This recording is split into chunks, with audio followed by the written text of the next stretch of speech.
LGB. LGB. LGB. LGB. They say LGB everywhere I go. LGB. What it means, I don't know. LGB. Whatever it is. LGB. Kamala, help me, please. Please. Alrighty then. Thank you. LGB. That's let's go, Brandon, right? LGB. This means let's go, Brandon. No. LGB. Sounds like let's go, Brandon, I guess. LGB. All right. Let's go, Brandon. I am Cornholio. Chant LGB. Right wing and left wing. LGB. Oh, you know the thing. LGB. If you don't sing, step back. LGB. And you ain't black. LGB. Let's go, Brandon. LGB. Let's go, Brandon. LGB. Let's go, Brandon. FJB. Let's go, Brandon. I'm Joe Biden, and I Forgot this message. Greetings, my dear friends, and welcome to another episode of Reading Epic Threads. I'm your host, Patrick Gunnels, joining you from Houston, Texas. Oh my God, freaking Rumble, man. I'm telling you, I told it I don't want it to autoplay, and yet it autoplays. Okay, I don't know. Whatever. Anyway, today's show will be brought to you by Rootbitch. Before I do anything else, oh, by the way, it is now June 24th, 2024 at 2:03 p.m. Central Daylight Time. This will go live around 3:30 p.m. Central Daylight Time. I got a little behind. I have something I have to do in the 4 o'clock hour, so here I am. So making it work, guys. Don't forget to go to epicminerals.net and get the detoxification spray that has changed my life. Guys, your body is lousy with various toxins, heavy metals, microplastics. God knows what trash there is. Zeolite Extra from Epic Minerals binds to those things and allows you to pee them out. As simple as that. The effects are amazing. Go to epicminerals.net and check out the reviews. They're incredible. One of them that really stuck out to me was the gentleman, Paul, who started dreaming vividly. I started remembering my dreams again. We are seeing detoxification take place. The world is toxic. There's many things you can do to not put new toxins into your body. Detoxing is a whole different story. I cannot recommend Zeolite Extra Spray. It also contains humic and fulvic acids and 70 trace minerals. 25 sprays a day. For me, that's my goal. That's what I do every day. It tastes water, like water to me. Some can taste a certain earthiness about it because that's where humic and fulvic acid come from, the earth, the floor bed. But no complaints, no major complaints about the taste. Some people are sensitive, but definitely check it out. And if you haven't, get a subscription. Make sure that you are shipped your Zeolite Extra Spray every single month. Also, make sure to get your hands on the body butter, guys, from epicminerals.net. It contains apricot kernel oil, which is known for containing vitamin B17, also known as Laetril. Well, I don't wish to make any claims about Laetril. You can certainly look into it. Laetrile, and then buy Epic Body Butter. All right. And now for the show. If indeed I can find it. Hold for processing. I'm going to pause. By Rootbitch. AI Part 1. Flashback to December 5th, 2016. Amazon tests grocery store with no checkout. Amazon just officially announced its long-rumored grocery store, and it actually looks pretty neat. The concept is that there's no place to check out. You just tap your phone on some sort of detector when you walk in and then walk out with your food once you've left. You're billed through your Amazon account. It's called Amazon Go. And the first store in Seattle is set to open to the public in early 2017. Right now, you can only get in if you're an Amazon employee or beta tester. It's unclear exactly how the technology works, and it seems like Amazon is trying not to say. It appears that the store seems primarily to focus on prepared food by in-house chefs, and that there might be an RFID chip on the packaging that talks to your phone. We've reached out to Amazon for some more details. Quote, our checkout-free shopping experience is made possible by the same types of technologies used in self-driving cars: computer vision, sensor fusion, and deep learning, according to an Amazon press release. Our Just Walk Out technology automatically detects when products are taken from or returned to the shelves and keeps track of them in a virtual cart. The technology sure is cool, but you have to feel some slight anxiety over perpetuating class divide. After all, having an expensive smartphone shouldn't be a requirement to enter a grocery store. You also have to wonder exactly how well the technology works, because with every new technology, there are bound to be bugs. And a software glitch may mean that some people get to walk off with some free artisan sandwiches. Of course, we'll have to wait until the stores open to the smartphone-owning masses to see how much disruption Jeff Bezos' latest mad scientist idea inspires. It's hard to believe that December 2016 was over 7 years ago, but let's get a current update on Amazon's incredible technology from this article from April. Amazon is getting rid of Just Walk Out grocery store checkout. Amazon is phasing out its checkoutless grocery stores with Just Walk Out technology, first reported by The Information Tuesday. The company's senior vice president of grocery stores says they're moving away from Just Walk Out, which relied on cameras and sensors to track what people were leaving the store with. Just over half of Amazon Fresh stores are equipped with Just Walk Out. The technology allows customers to skip checkout altogether by scanning a QR code when they enter the store. Though it seemed completely automated, Just Walk Out relied on more than 1,000 people in India watching and labeling videos to ensure accurate checkouts. The cashiers were simply moved off-site, and they watched you as you shopped. Just Walk Out was first introduced in 2016, presenting Amazon's biggest and boldest innovation in grocery shopping. The technology seemed incredible, but there were some stumbles. It often took hours for customers to receive receipts after leaving the store, largely because offshore cashiers were rewatching videos and assigning items to different customers. The system of scanners and video cameras in each store is also incredibly expensive. So it only took about 7 years for the truth to come out about how exactly Amazon's amazing technology worked.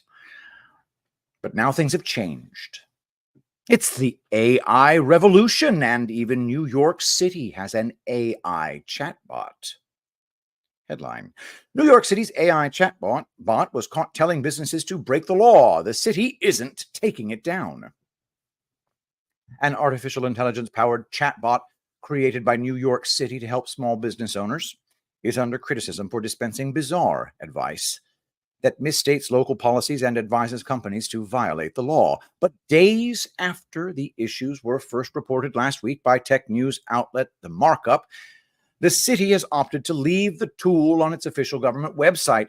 Mayor Eric Adams defended the decision this week, even as he acknowledged the chatbot's answers were wrong in some areas. Launched in October as a one-stop shop for business owners, the chatbot offers users algorithmically generated text responses to questions about navigating the city's bureaucratic maze.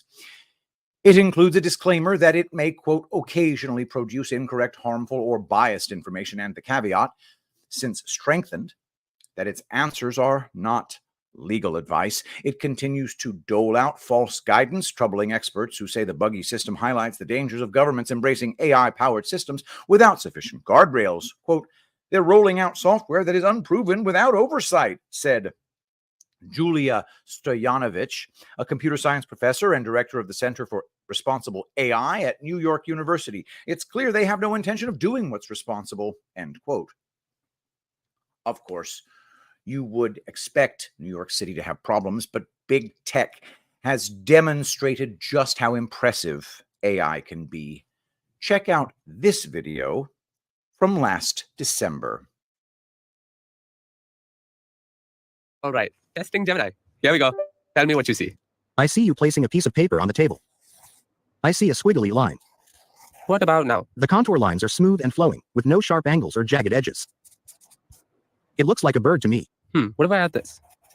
The bird is swimming in the water. It has a long neck and beak. It is a duck. Yes. A duck is a type of waterfowl in the family Anatidae. Ducks are closely related to geese and swans. The duck appears to be blue. This is not a common color for ducks. However, there are some breeds of blue ducks. These are typically not as common as other duck breeds. It is more common for ducks to be brown, black, or white. Are you sure? What the quack? I was just talking about a blue duck, and now you're holding one. It looks like blue ducks are more common than I thought. Would this float? That AI seems amazing. But according to TechCrunch, headline, Google's best Gemini demo was faked. Google's new Gemini AI model is getting a mixed reception after its big debut yesterday, but users may have less confidence in the company's tech or integrity after finding out that the most impressive demo of Gemini was pretty much faked. A video called Hands-On with Gemini, Interacting with Multimodal AI hit 1 million views over the last day, and it's not hard to see why. The impressive demo, quote, highlights some of our favorite interactions with Gemini, showing how the multimodal model, i.e. it understands and mixes language and visual understanding, can be flexible and responsive to a variety of inputs. To begin with, it narrates an evolving sketch of a duck from a squiggle to a completed drawing, which it says is an unrealistic color, then evinces surprise, what the quack, when seeing a toy blue duck. It then responds to various voice queries about that toy. Then the demo moves on to other show-off moves like tracking a ball in a cup-switching game, recognizing shadow puppet gestures, reordering sketches of planets, and so on. It's all very responsive too, though the video does caution that, quote, latency has been reduced and Gemini outputs have been shortened. So they skip a hesitation here and an overlong answer there. Got it. All in all, it was a pretty mind-blowing show of force in the domain of multimodal understanding. My own skepticism that Google could ship a contender took a hit when I watched the hands-on. Just one problem. The video isn't real. Quote, we created the demo by capturing footage in order to test Gemini's capabilities on a wide range of challenges. Then we prompted Gemini using still image frames from the footage and prompting via text, end quote. Parmi Olsen at Bloomberg was the first to report the discrepancy. So, although it might kind of do the things Google shows in the video, it didn't and maybe couldn't do them live and in the way they implied. In actuality, it was a series of carefully tuned text prompts with still images, clearly selected and shortened to misrepresent what the interaction is actually like. So, why would these titans of technology choose to lie to the public? While I imagine there are many reasons, I would say that the most critical one is, of course, money. Headline, AI is driving a stock market rally. What if the technology falters? 10 days after the Super Bowl, Wall Street held its own version, at least that's the way some traders on social media described it. NVIDIA, which had soared to prominence, selling the majority of chips behind the artificial intelligence boom, was set to release buzzy quarterly earnings that could move markets. The company didn't disappoint, shattering expectations with a 265% surge in revenue compared to a year earlier. The following day, the S&P 500 jumped 2.5%, while the tech-heavy NASDAQ rose nearly 3%. Quote, that was strictly because of NVIDIA's good earnings. It demonstrated the power of AI, Steve Sosnick, chief strategist at trading firm Interactive Brokers, told ABC News. Quote, I was wondering, what if we flipped it on its head and NVIDIA failed to deliver, he added. If you live by a narrow group of stocks and that group is really dragging the market higher, it increases the level of risk. End quote. The stock market has climbed since the outset of last year, driven in large part by a group of major tech companies propelled by enthusiasm over AI. Bulls said the trend exemplifies typical concentration at the beginning of a technological revolution, as a few firms with outsized resources develop and popularize AI.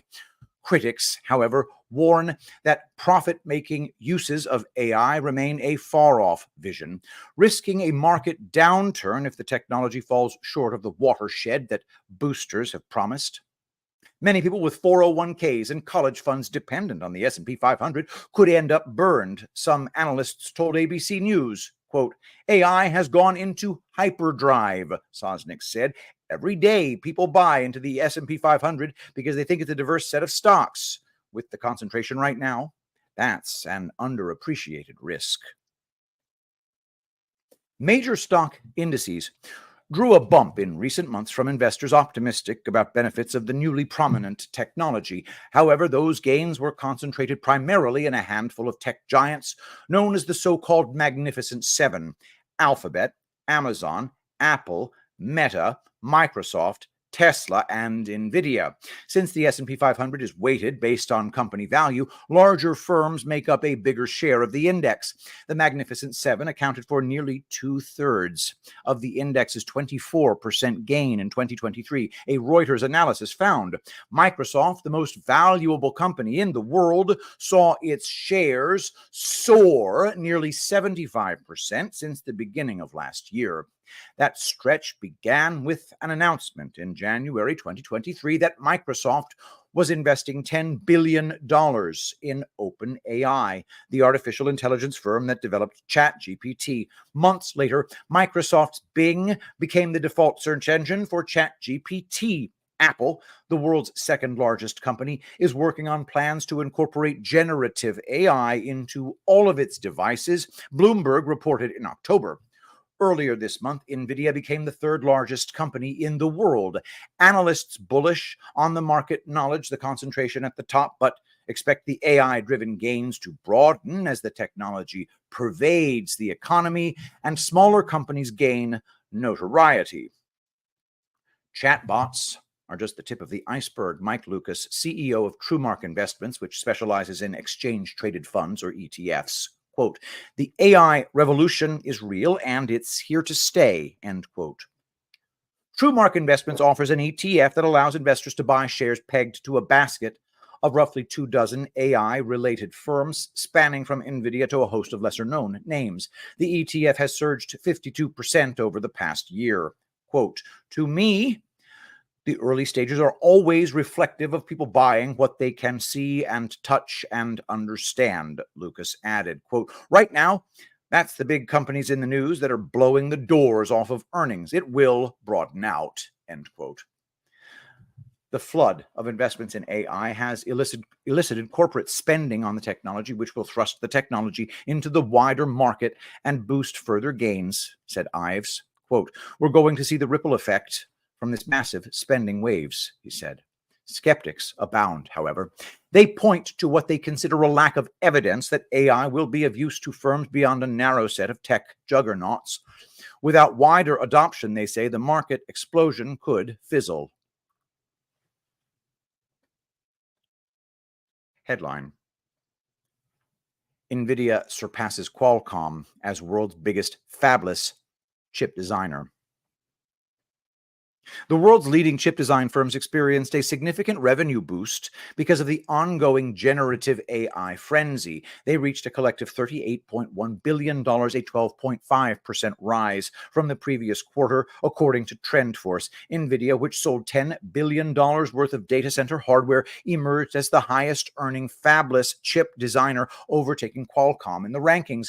Nvidia capitalized on the global surge of artificial intelligence services based on large language models and saw its data center earnings soar by 105%.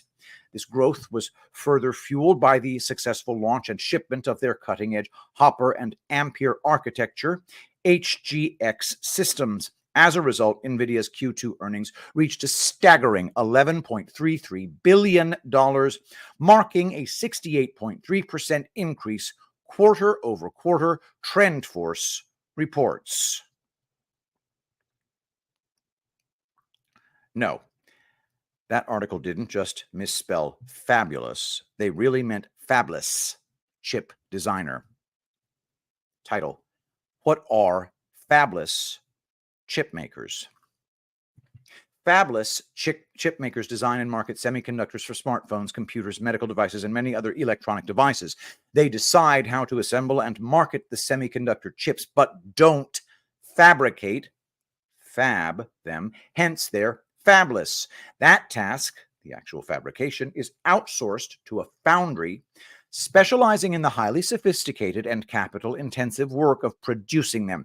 Advanced chip designers who hold the intellectual property, IP, for the chips, but don't produce them, are often given the moniker fabless chip manufacturers. Examples include Apple and NVIDIA. Many foundries are located in Taiwan and China, where skilled labor is less expensive and production costs are lower. All right, here we go. But NVIDIA does video games, maybe NVIDIOs. Jargon here does not help. CAE, EDA, 30 billion quadrupole chip and billion Isaac perceptive human robot. God, I love NVIDIA. I have spent the past month learning why NVIDIA is worth so much and what it actually does. And I want you to take all the techno jargon and throw it out. We are going to learn just 3 words that you can use as lenses to understand why NVIDIA has become a juggernaut. Thank you. The first word you need to know is fabless. In our silicon integrated circuit. In fabless, the fab is fabrication, making the things. But NVIDIA is a fabless company. So scenes like this, they're, well, irrelevant, which can be kind of confusing.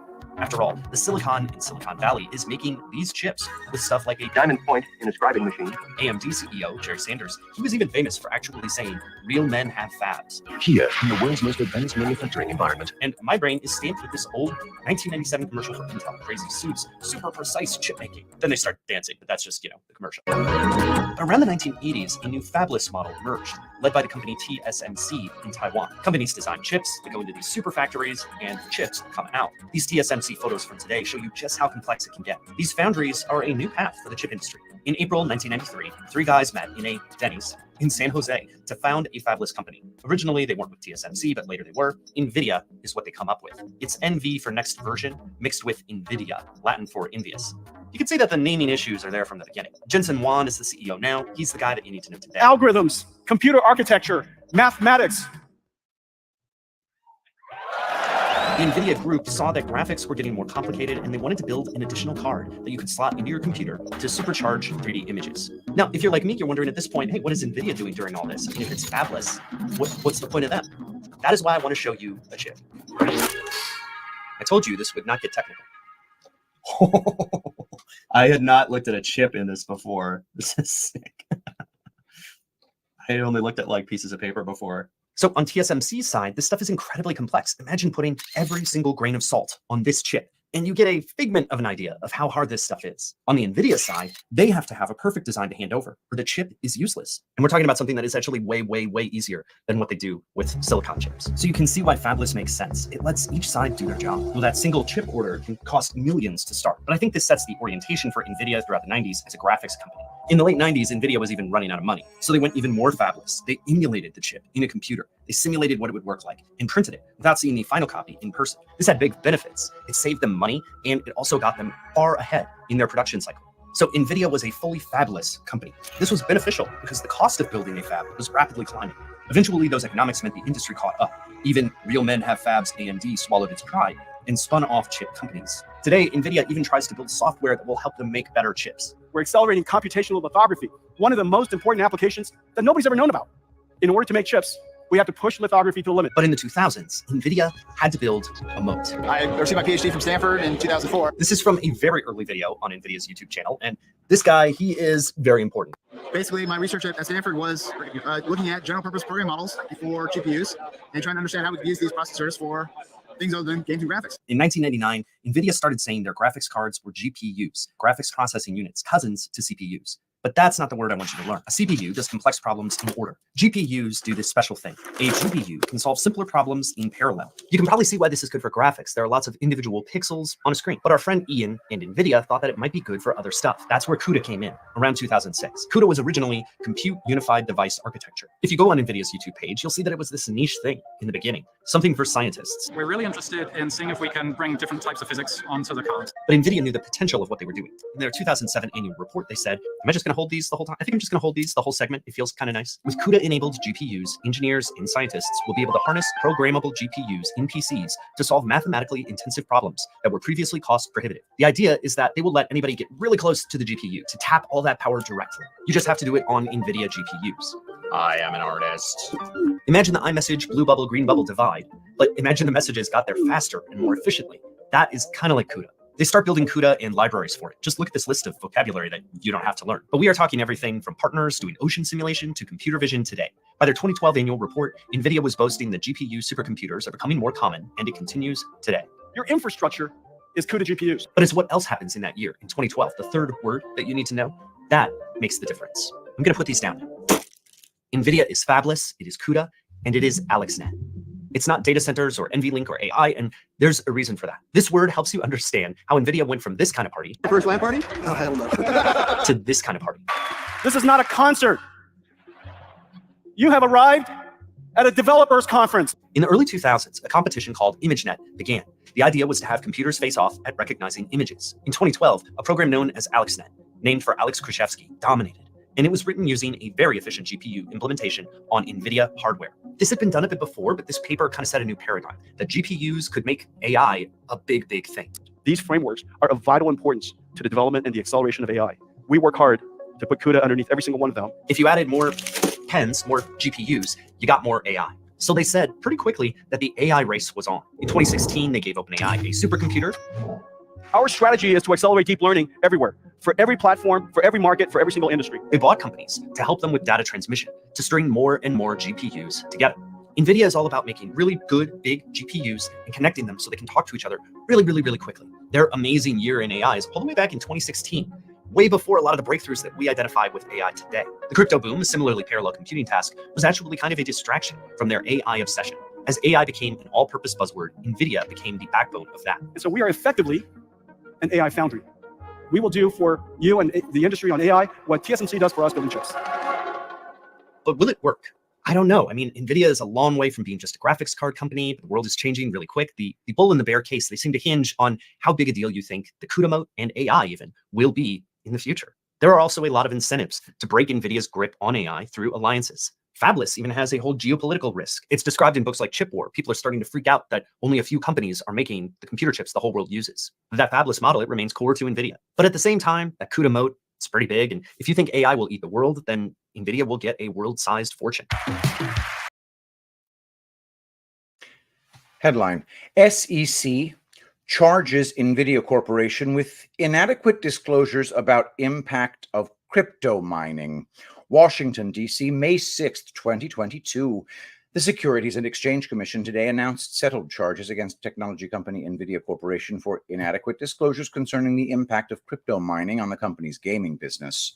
The SEC's order finds that during consecutive quarters in NVIDIA's fiscal year 2018, the company failed to disclose that crypto mining was a significant element of its material revenue growth from the sale of its graphics processing units, GPUs, designed and marketed for gaming. Crypto mining is the process of obtaining crypto rewards in exchange for verifying crypto transactions on distributed ledgers. As demand for and interest in crypto rose in 2017, NVIDIA customers increasingly used its gaming GPUs for crypto mining. In two of its Forms 10Q for its fiscal year 2018, NVIDIA reported material growth in revenue within its gaming business. NVIDIA had information, however, that this increase in gaming sales was driven in significant part by crypto mining. Despite this, NVIDIA did not disclose in its Forms 10Q, as it was required to do these significant earnings and cash flow fluctuations related to a volatile business for investors to ascertain the likelihood that past performance was indicative of future performance. The SEC's order also finds that NVIDIA's omissions of material information about the growth of its gaming business were misleading, given that NVIDIA did make statements about how other parts of the company's business were driven by demand for crypto, creating the impression that the company's gaming business was not significantly affected by crypto mining. Quote, NVIDIA's disclosure failures deprived investors of critical information to evaluate the company's business in a key market, said Krista Littman, chief of the SEC Enforcement Division's Crypto Assets and Cyber Unit. The SEC's order finds that NVIDIA violated Section 17A2 and 3 of the Securities Act of 1933 and the disclosure provisions of the Securities Exchange Act of 1934. The order also finds that NVIDIA failed to maintain adequate disclosure controls and procedures. Without admitting or denying the SEC's findings, NVIDIA agreed to a cease and desist order and to pay a $5.5 million penalty.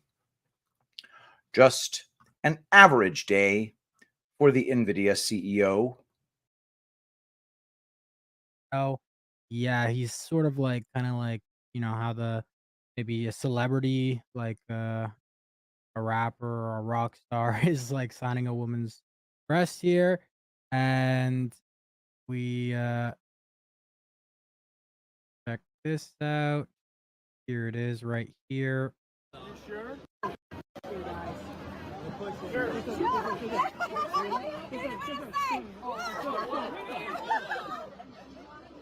sure? Yes!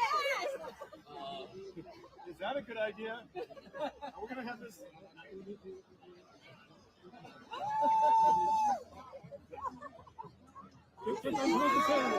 All right, so that's pretty funny. Headline: Mark Zuckerberg hails NVIDIA CEO Jensen Huang as the Taylor Swift of tech. Meta CEO Mark Zuckerberg and NVIDIA boss Jensen Huang have given the tech world the crossover no one knew they needed, complete with wardrobe swaps and gushing compliments. But their collaboration goes deeper than an Instagram shot. Their relationship is a pillar holding up the S&P 500. Facebook founder Zuckerberg posted a photo with chip titan Huang, captioned "Jersey Swap" on Instagram, a social media app he also owns. The photo showed Zuckerberg wearing Huang's signature black leather jacket, while Huang donned Zuckerberg's brown and cream shearling coat. With Zuckerberg's net wealth of $175 billion and Huang's $79.5 billion, the post quickly caught the imagination of followers and gained more than 151,000 likes within 24 hours of posting. Replying to one fan who was unfamiliar with Huang's identity, dad of 3, Zuckerberg replied, "He's like Taylor Swift, but for tech." Swift has dominated the news over the past year courtesy of her Eras tour, which saw the Love Story singer become a billionaire while generating so much economic activity that Wall Street began penning notes on her activity. Huang has had a similarly stratospheric start to 2024. So far, the chipmaker's stock is up nearly 90% for the year to date, with Wall Street remaining generally bullish on the continuing outlook. One user questioned whether the meet was about Meta buying H100 chips, which Zuckerberg said in January he was stockpiling to a level of 340,000 by the end of the year. But Zuckerberg responded, "Planning for those B100s." NVIDIA's Blackwell B100 is an AI chip already being used by Amazon Web Services. The relationship between Meta and NVIDIA is mutually beneficial. For starters, Meta is widely reported to be one of NVIDIA's biggest customers. In January, Zuckerberg indicated he was spending billions of dollars a year on H100 chips, saying his company was building a, quote, massive compute infrastructure. In an Instagram Reels post, he added that this will include 350,000 of the NVIDIA graphics cards. On eBay, these chips sell for anywhere up to $48,000, while analysts told CNBC they expect the business is directly selling at $25,000 to $30,000. Speaking at the World Governments Summit in Dubai earlier this year, Huang said, quote, "Let's face it, the single most important thing that has happened this year, if you were to ask me, the one single most important event last year and how it has activated AI researchers here in this region is actually Llama 2, end quote. Llama 2 is Meta's open source large language model, which is available for free for both research and commercial use. And while Huang has signposted Meta's contribution to the sector, Zuckerberg's confidence in a supply of chips, a concern for many tech businesses, will also allow him to deliver on the AI promises that have boosted Wall Street's confidence in the business. For Meta's largest individual shareholder, a combination of 2023 year of efficiency and making AI the company's priority resulted in a near $40 billion boost last year.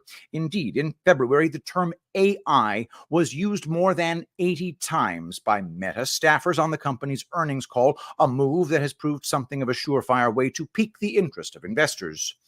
Courtesy of the positive picture Zuckerberg and his team had for analysts and the clear show of focus on the emerging technology, Meta's share price shot up 20% in the hours following the announcement.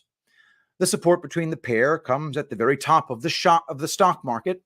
The couple are two of the Magnificent Seven stocks, the Herculean shares that have held up the S&P 500 in recent years. This smooth relationship between the two has contributed to confidence among investors and share price gains for both. Meta is up 42% in the year to date, meaning the multi-billion-dollar bromance may go far deeper than outerwear.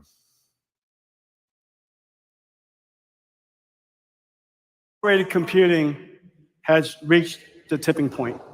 General purpose computing has run out of steam. We're going to have to build even bigger GPUs. Hopper is fantastic, but we need bigger GPUs. And so, ladies and gentlemen, Blackwell. If you were to train a GPT model, 1.8 trillion parameter model, if we were to do it with Hopper, it would probably take something like 8,000 GPUs. And it would consume 15 megawatts, 8,000 GPUs and 15 megawatts. It would take 90 days, about 3 months. If you were to use Blackwell to do this, it would only take 2,000 GPUs. Same 90 days, but this is the amazing part. Only 4 megawatts of power. Blackwell would be the most successful product launch in our history. God, I love NVIDIA. Headline: NVIDIA fortifies AI dominance with monster Blackwell GPU and plethora of new tech at GTC. The foundation of NVIDIA's next-generation AI portfolio is the new Blackwell GPU architecture, which is named in honor of famed mathematician David H. Blackwell. The NVIDIA Blackwell GPU architecture was designed to address the computing and bandwidth requirements of current and future AI workloads, where compute performance and bandwidth are paramount. AI model sizes and parameter counts continue to increase at an exponential rate and show no signs of slowing anytime soon. Those massive models require huge amounts of compute and memory. The more you buy, the more you save. That's right. The more you buy, the more you save. The more you buy, the more you save. That's NVIDIA. You don't have to understand the strategy. You don't have to understand the technology. The more you buy, the more you save. That's the more you buy, the more you save. It's kind of hard for me to tell from here. Are you guys with me? Hi, am I alone? Headline: Semiconductor giant TSMC is riding high after a 16% sales boost and $6 billion grant. Its unique model is what brought it to market dominance. Taiwanese semiconductor manufacturer TSMC is riding high, a day after winning an $11.6 billion grant and loan package from the Biden administration's CHIPS Act. Its stock price surged on reports of a 16.5% increase in quarterly revenue. driven by booming demand from chip designers TSMC, which has a near monopoly on global semiconductor manufacturing, is riding the AI wave that's pushed the stock market to record highs. Headline: Sam Altman wants to raise up to $7 trillion. That's a lot of dough.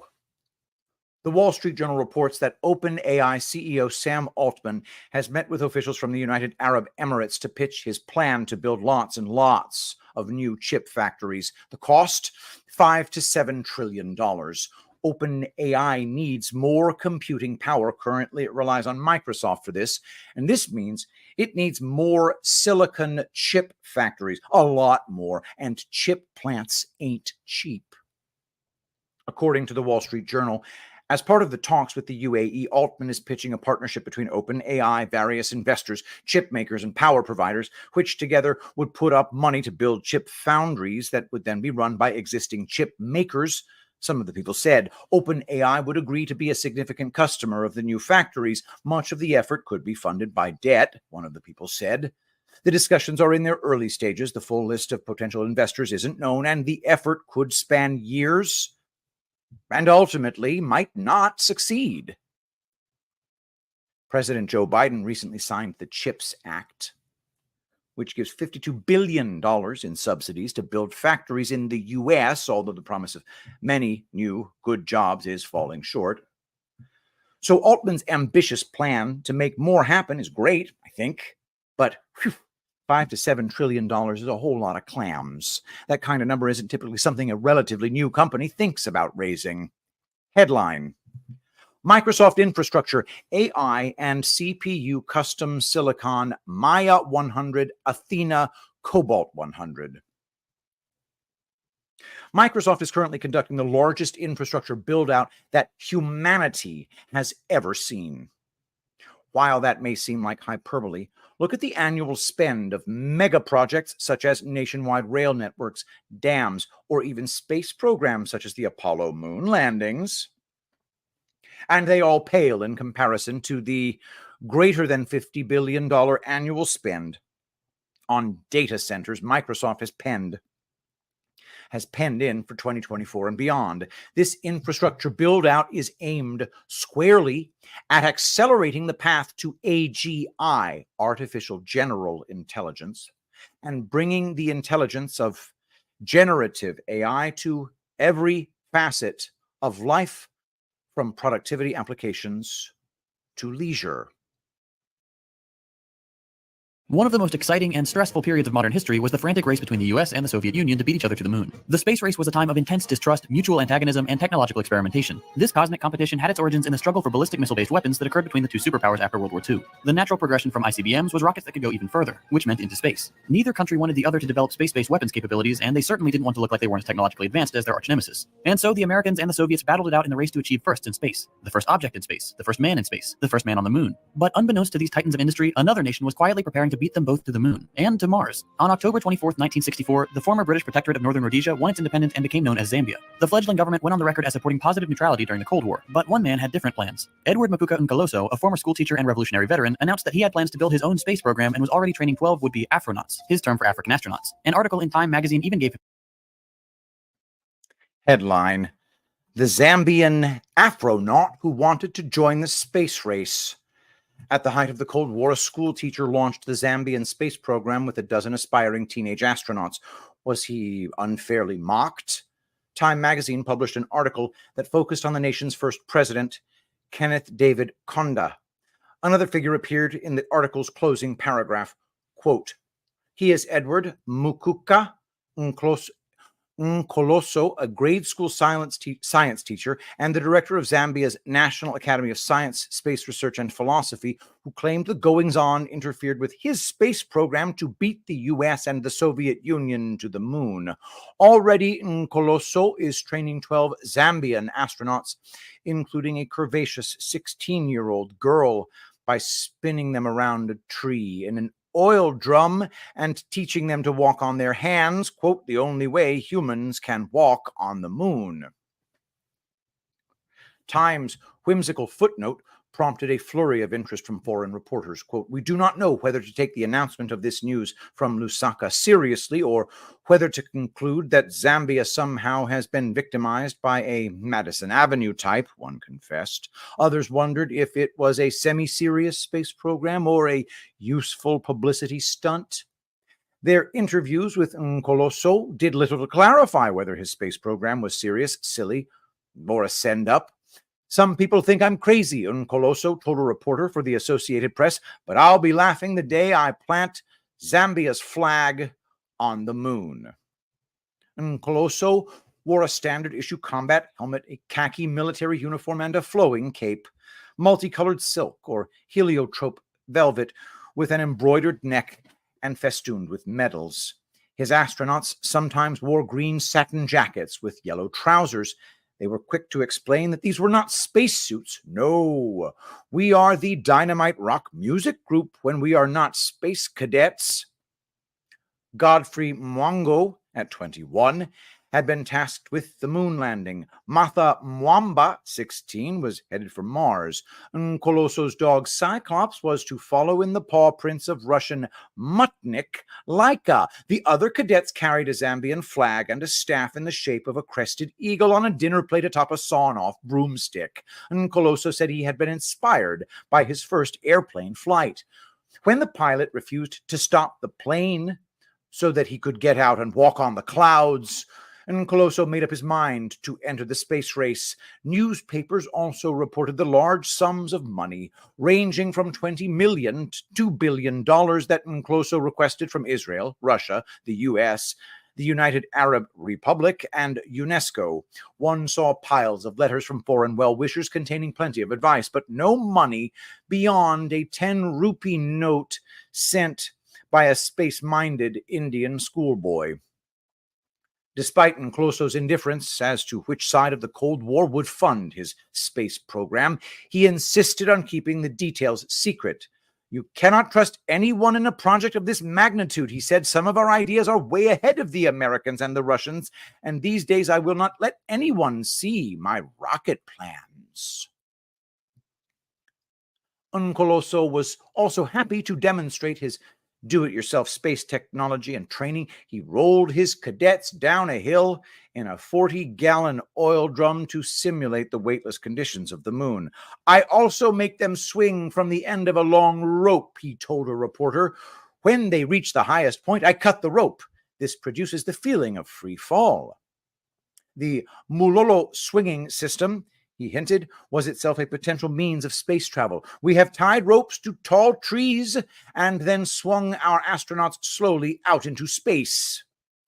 Nkoloso had considered launching the shuttle with a catapult system that turned out to be much too primitive, and referred to turbulent propulsion as an area for future investigation.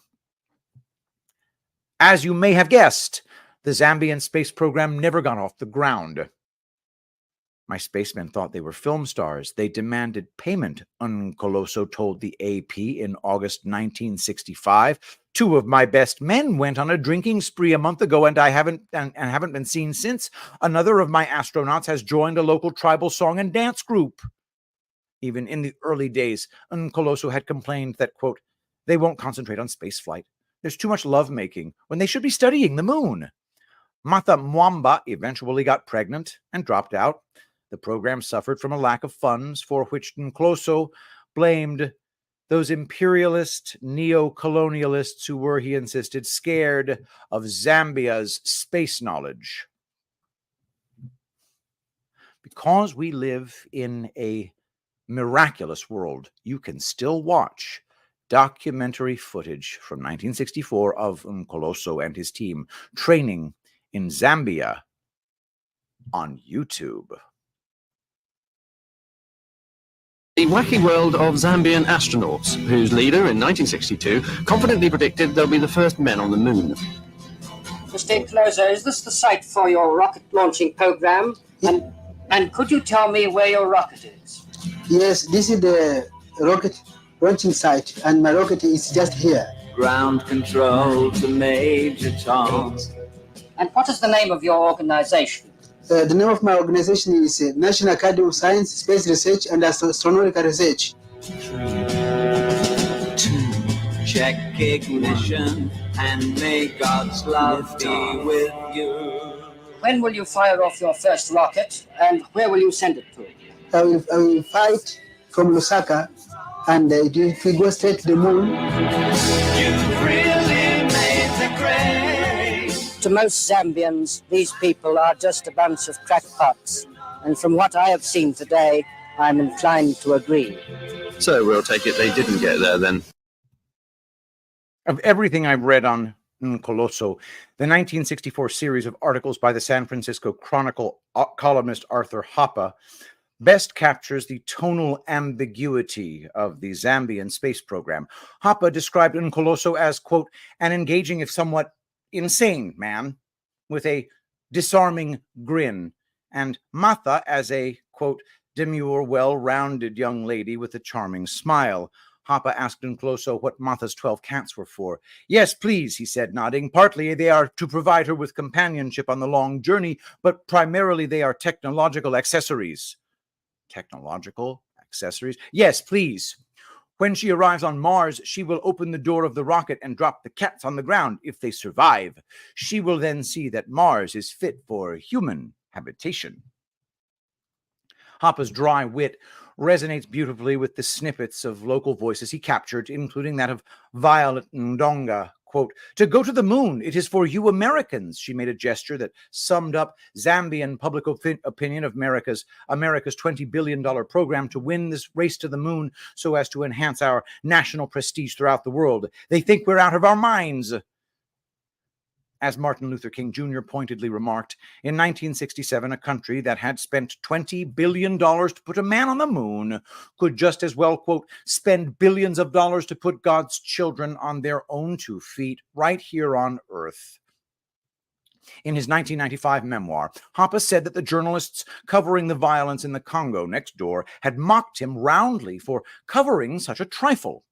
He returned to America to letters excoriating him for, quote, blatant racism in poking fun at uneducated Africans. Hoppe was shocked. The thought had never occurred to me. I believed it was the Africans who were satirizing our multi-billion-dollar space race against the Russians. One of Hoppe's fellow journalists told him his series was going to be the greatest Rastus story in the history of journalism. Rastus is a minstrel character from Joel Chandler Harris's Uncle Remus tales, which often featured the trickster Brer Rabbit.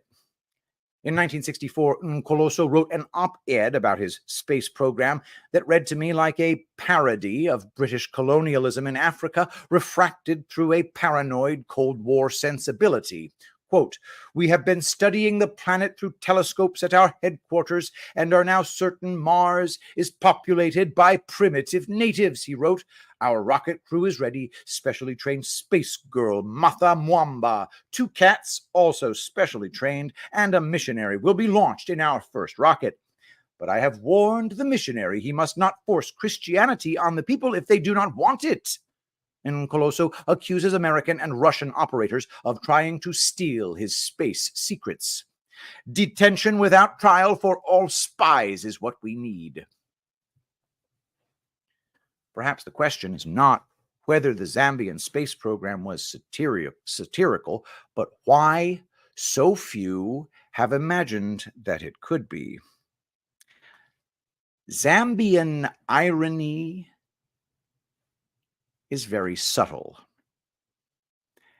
And aside to me, Patrick, when you and Chris covered Capricorn 1 on Story Hour, I could not believe that I was not aware of this major motion picture out there mocking the moon landing so blatantly from 1977.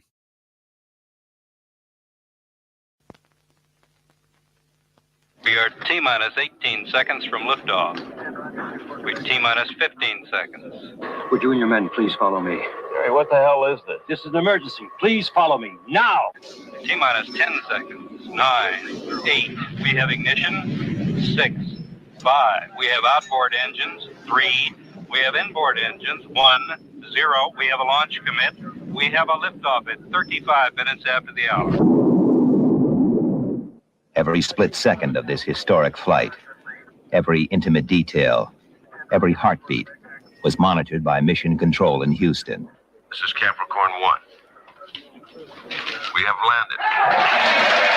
As millions all over the world watched and listened, the President of the United States spoke to the astronauts across the vastness of space.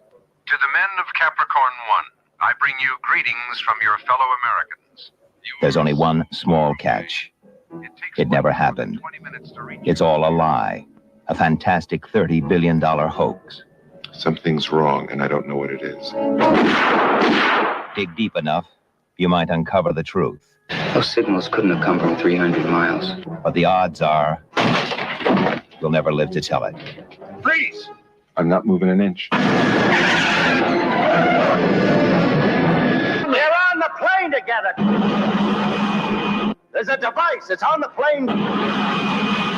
There's some people. If I don't get in the all clear signal, they'll explode it. Something's wrong. Something big. They know I'm onto it, and they try to kill me. Who's they? I can't tell you. We are dead. You tell me you're in trouble, you're out on bail, you just got fired, I tell you I'll be right over. My head hurts. You look awful. Thank you very much. You're quite welcome. These people are capable of anything.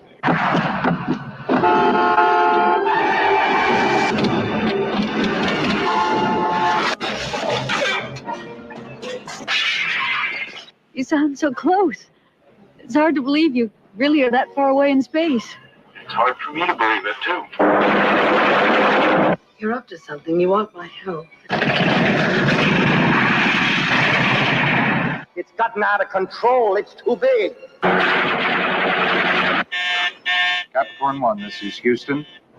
Capricorn 1, we show red on the heat shield.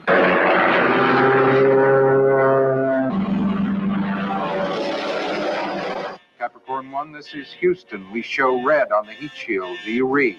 Pull that lever down by your feet when I tell you, Sonny.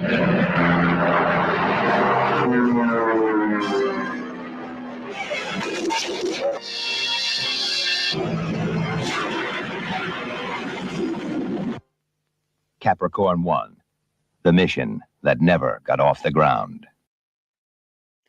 Remember Elon's famous quote from 6 years ago that you could tell it's real because it looks so fake?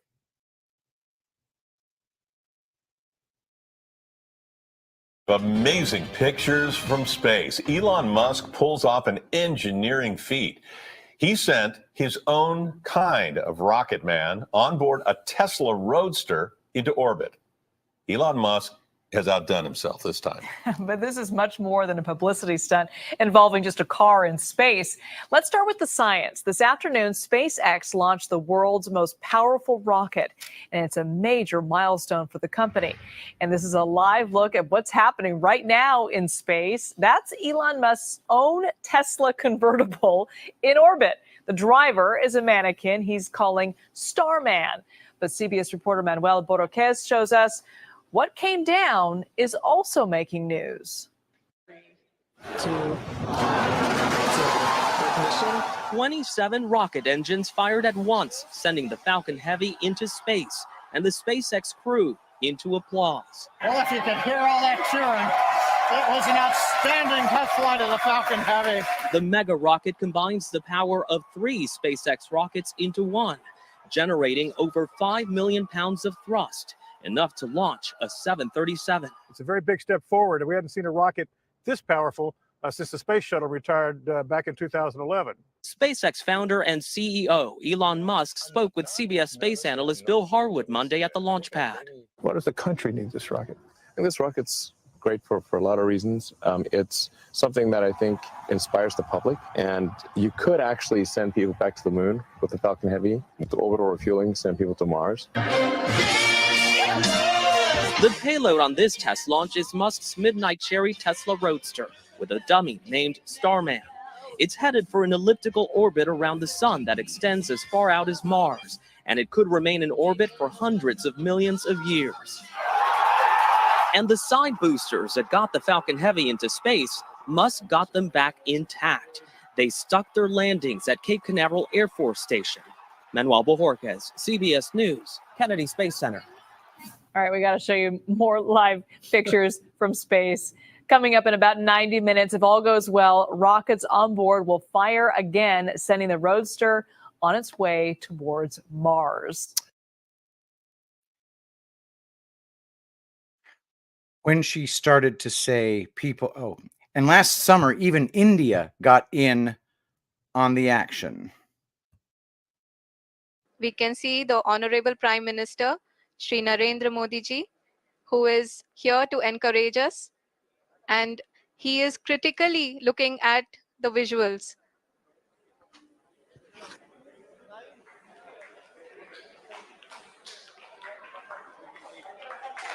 जी हाँ, आप अपनी screen पे देख सकते हैं कि हम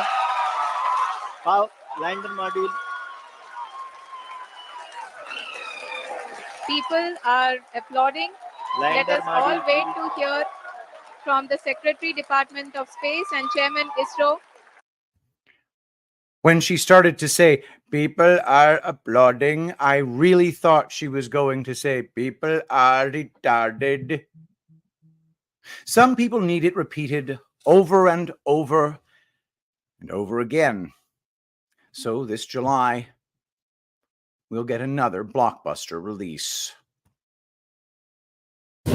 Public support for the moon mission is rock bottom. Every day, something is breaking. And we're dead. Again. Yeah, we're blowing up. The space program is a bloated mess. NASA needs a marketing specialist, and you are the very best. Excuse me? What are you doing here? I tracked you down because I felt we had a connection.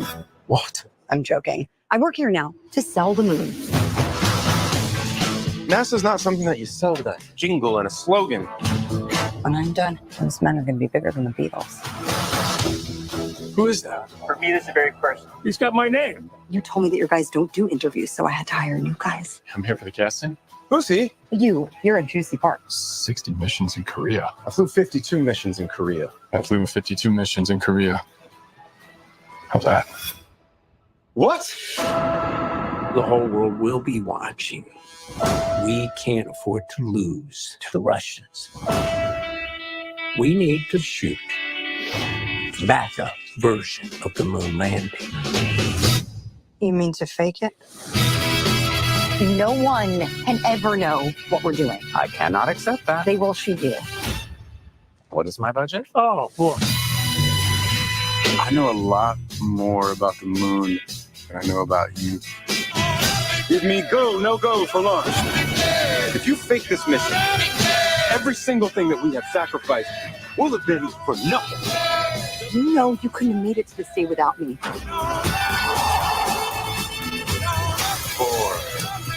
3, 2, 1.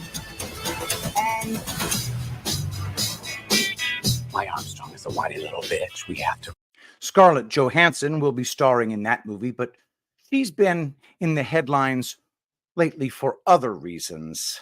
From NPR, Scarlett Johansson says she is shocked, angered over new ChatGPT voice. Lawyers for Scarlett Johansson are demanding that OpenAI disclose how it developed an AI personal assistant voice that the actress sounds uncannily similar to her own.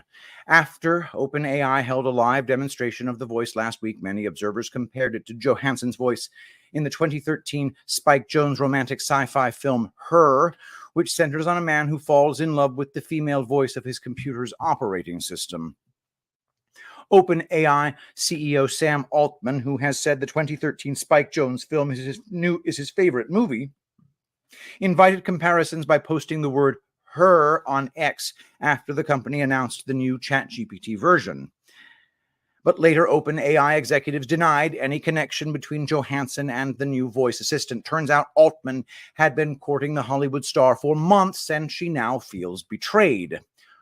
Johansson said that 9 months ago, Altman approached her proposing that she allow her voice to be licensed for the new ChatGPT voice assistant. He thought it would be comforting to people who are uneasy with AI technology. After much consideration and for personal reasons, I declined the offer, Johansson wrote.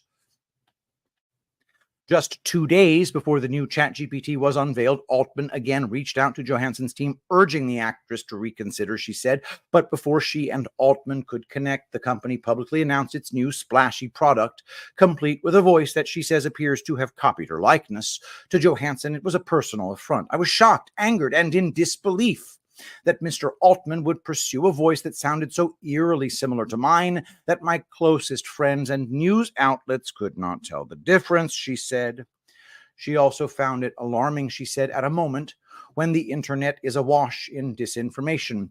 Visar Berisha, an Arizona State University professor who studies AI speech technology, said it is hard to predict how advanced AI voice assistants that speak with human-like personalities will change society. Quote, communication by voice is really intimate, really impactful. It allows the AI to express subtleties, things that are perceived as sincere, urgent, joy, concern, and all of these serve to foster a deeper connection between the user and machine. You can see how these interactions can potentially become addictive. It's possible, Berisha said, that people will start forming emotional connections to AI systems, much like the plot of Her, a movie that does not end happily for the protagonist. Cue drop. Number 3038. Decide for yourself. Be free of outside opinion. Decide for yourself. Be objective in your conclusions. Decide for yourself. Be true in your own beliefs. Decide for yourself. Be open to following the facts. Decide for yourself. Be strong in defending your beliefs. Decide for yourself. Be resistant to blindly accepting factless statements.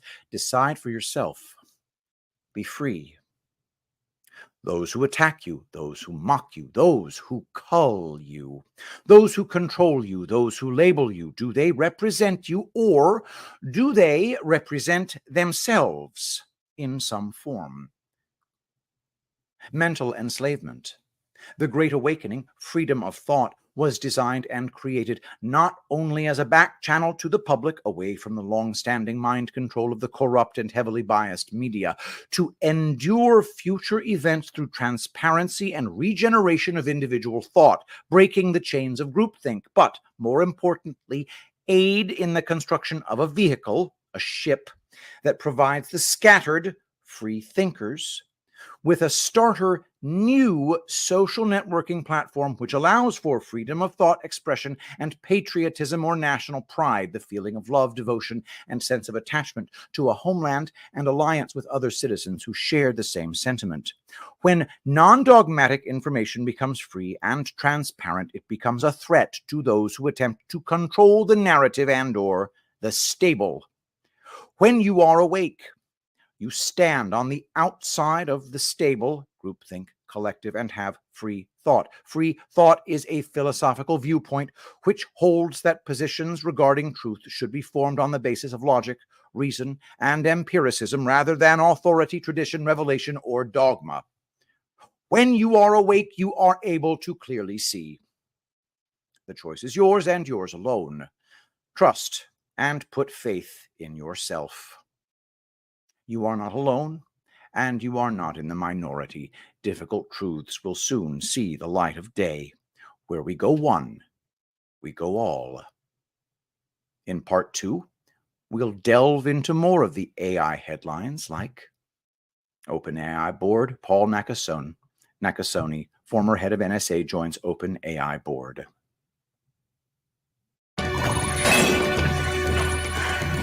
You can just call me Rootbitch. And that is our show for today. Don't forget, guys, in addition to the epicminerals.net amazing detoxifying, heavy metal removing zeolite extra spray at epicminerals.net, and in addition to the creamy body butter, contains apricot kernel oil, Laetril. Don't forget the wellness extra capsules. They remineralize you. They give you a boost of vitamin D. They give you a boost of N-acetyl L-cysteine, NAC, humic and fulvic acids. It's an amazing supplement. None of the poisons. Don't forget. Brilliant work by Rootbitch. Love every minute of it. Can't wait for part 2. In the meantime, let us pray. Saint Michael the Archangel, defend us in battle. Be our protection against the wickedness and snares of the devil. May God rebuke him, we humbly pray. And do thou, O Prince of the heavenly host, by the power of God, cast into hell Satan and all evil spirits who prowl about the world seeking the ruin of souls. Amen. I love you all. Thank you so much for being here, and I'll see you tomorrow.